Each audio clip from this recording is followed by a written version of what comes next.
Hello, today we're going to talk about comparing two different proportional relationships. All right, a proportional relationship is when the change in one quantity affects the change in another quantity. Yeah, so when changes to one quantity corresponds to changes in another. An example would be how much money you make in the hours you work. So down here is hours, and here is money made. So you start at 0 hours, and the more hours you work, the more money you make.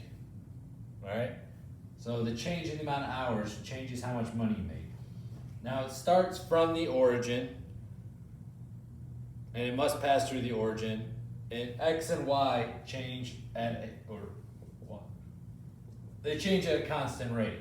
Whenever you say constant rate, you're talking about slope.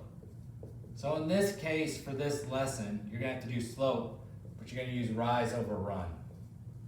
All right, that's what constant rate is. It's constantly changing, that's what slope is, it's a line. All right, so some examples of what entails a proportional relationship would be this graph. Starts at the origin, changes at a constant rate.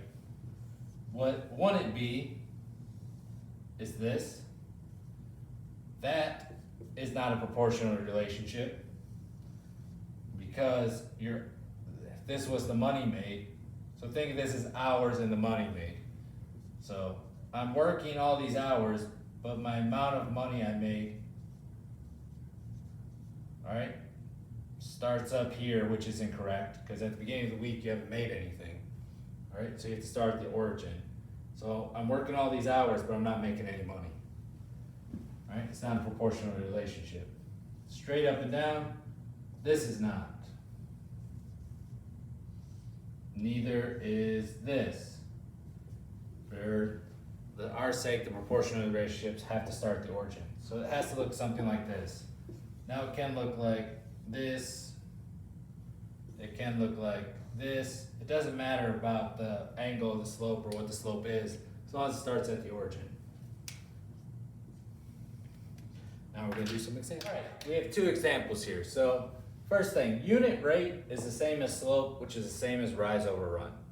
All right, that's all unit rate is how much the proportional relationship changes. So how much one quantity changes while the other one changes at the same time. That's what the unit rate is. It's like miles per hour, cost over oranges. So what is my unit rate here? So I'm gonna use rise over run. So if you want, you can make a triangle here, or you can make a triangle here. It doesn't matter. So how long is that side? Well, that side's 1. How long is this side? 1, 2, 3.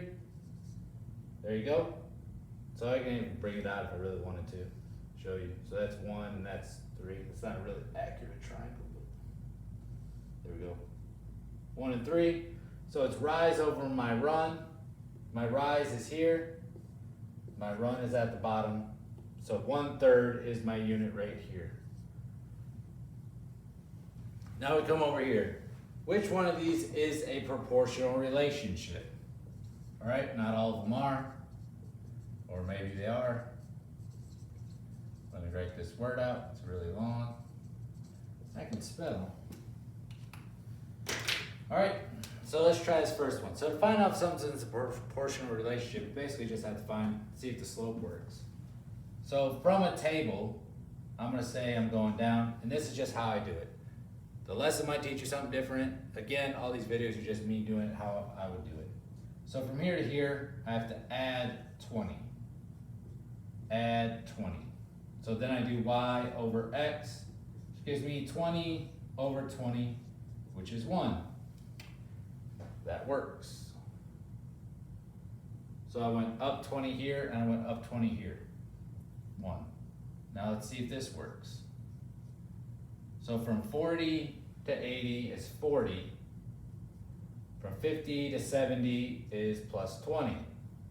So that gives me y over x, so it's 20 over 40, which is 1/2. Are 1 and 1/2 the same thing? No. These always have to match up, these unit rates. So this, so say this is money. You spend $20, you make $30. You spend $40, you make $50. You spend $80, you only make $70. Does that make sense? No, because both of these times I made $10. This time I lose $10.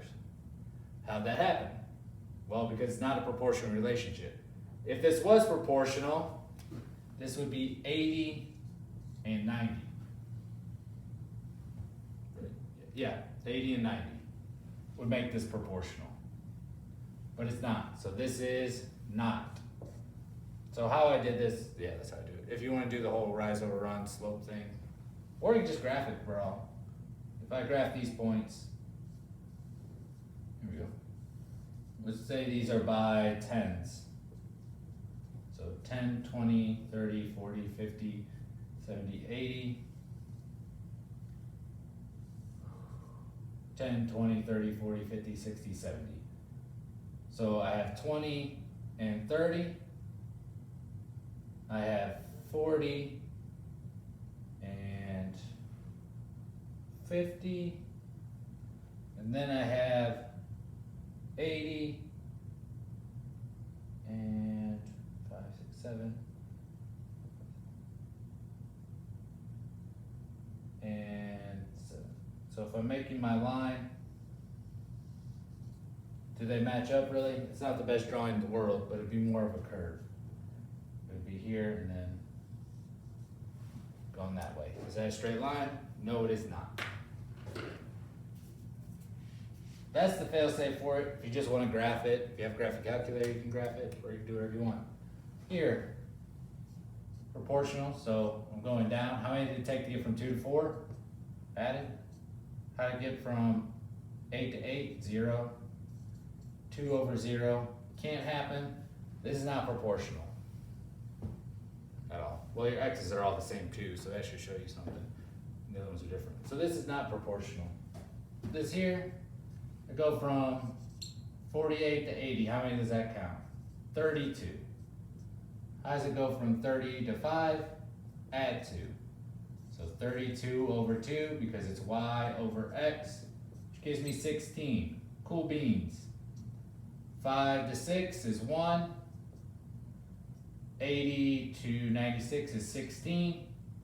So y over x gives me 16 over 1, which is 16. This is proportional, because the constant rate of change is always constant. I didn't even do that one originally like that. I just counted. So if I went from 3, I found out what the difference was here. So 16, because that was 1. So I subtracted 16 again, and I found out what it would be if it was 4. So if it was 4 right here, it would be 64. And if I subtracted another 16, I get to 48. Just another way of doing it, however you look at it. We have one more example. All right, and the last one. So I have a van here, miles, gas. Let's find what is its relationship. So I want to know which one of these goes farther or gets the better gas mileage, or goes further in miles per gallon. So after 1 gallon of gas, it makes 28 miles. So 28 over 1 gives me 28 miles per gallon. Right? Over here, I can do the same thing with the chart I just did. 115. So then 115 over 5, because it's always, so over here I did miles over gallon. Over here, miles over gallon. And that gives me 23. So the van over here actually gets 5 gallons more. All right, just simply finding the slope basically and comparing them. All right, this has been comparing 2 different proportional relationships. Hope it helped. Good luck.